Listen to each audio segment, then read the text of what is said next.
স্বাধীনতা, সাম্য ও সম্প্রীতির জন্য কবিতা স্লোগানে ১ ও ২ ফেব্রুয়ারি ঢাকা বিশ্ববিদ্যালয় লাইব্রেরি চত্বরে অনুষ্ঠিত হবে জাতীয় কবিতা উৎসব।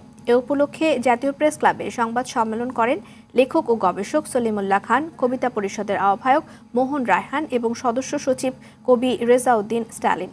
এ সময় জানানো হয়, উৎসবে ফ্যাসিবাদ এবং সাম্প্রদায়িকতার পক্ষে পতিত স্বৈরাচারের বন্দনা, ধর্মীয় উস্কানিমূলক এবং জুলাই অভ্যুত্থান বিরোধী কোনো কবিতা পাঠ করা যাবে না। কবিতা উৎসবে দেশ বিদেশের কবিরা অংশ নেবেন। আর টিএসসিতে শনি থেকে বৃহস্পতিবার বিকেল ৪টা থেকে রাত ৮টা পর্যন্ত রেজিস্ট্রেশন করা যাবে।